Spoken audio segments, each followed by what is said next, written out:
Hey friends, and well, let me be honest, probably before this video is over, some of you will consider me as an enemy.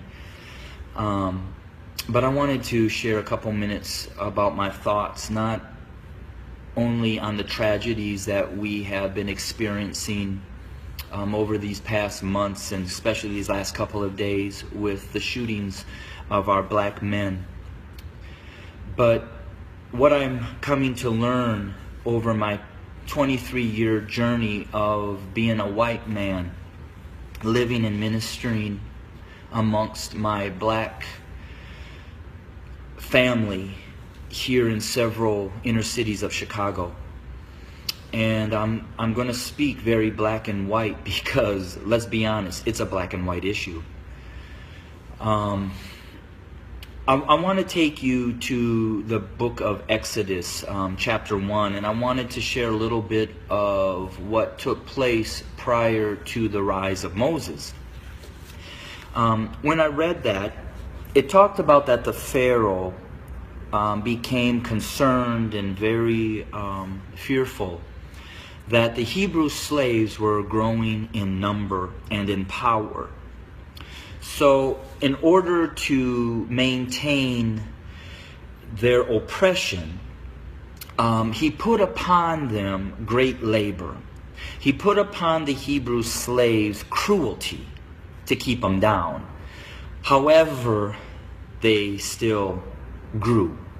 And so he brought together some midwives, and he instructed them that when a Hebrew boy was born, kill him. Well, these midwives did not follow, and the Hebrew slaves continued to grow. Eventually, the Pharaoh became so hatred and towards those Hebrew slaves that he made a decree. He put out an order that male baby boy Hebrew slaves were to be killed by casting them into the Nile River. Let's look at America. We brought blacks into this country as slaves. We never intended them to be anything other than a slave. But they began to grow in number and in power, and eventually they fought their way to some freedom. So we became even more cruel. And to keep our black Americans down, we lynched. But yet they rose.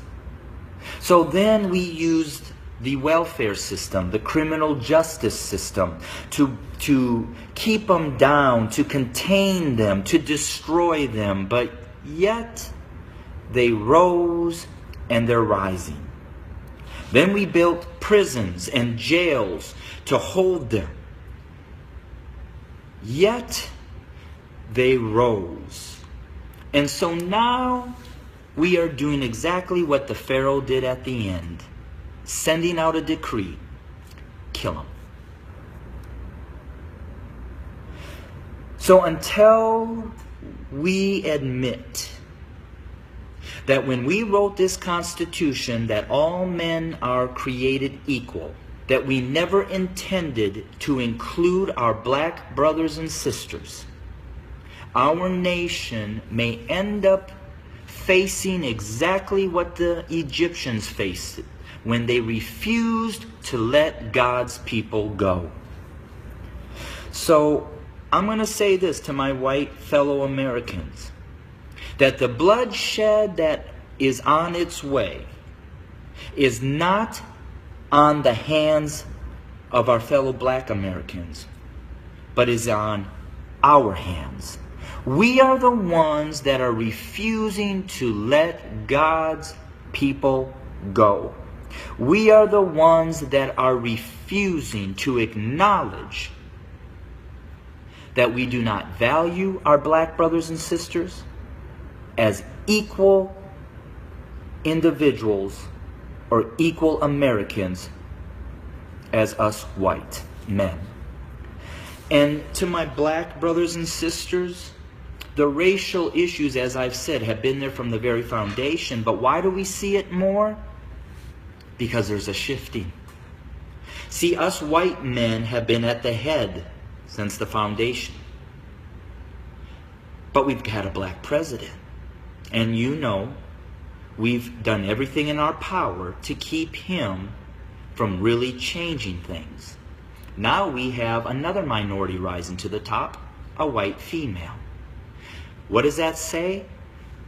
Those of us who are white men who have been at the head are now starting to see and fear that we are going to become the tail.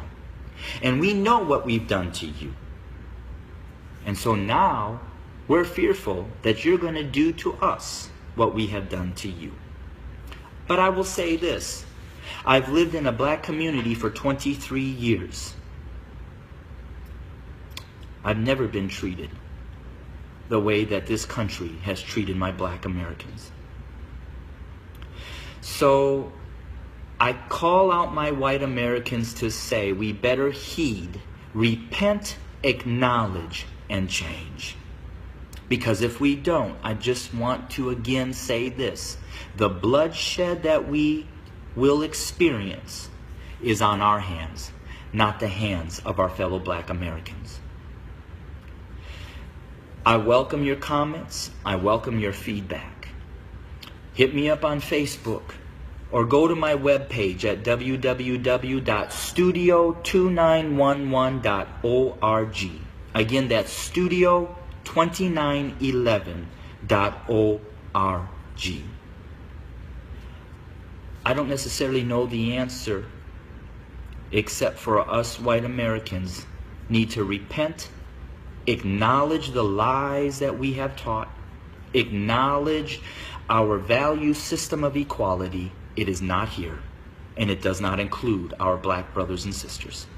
And we need to change, and we need to change now. Thanks for your time. Bless you.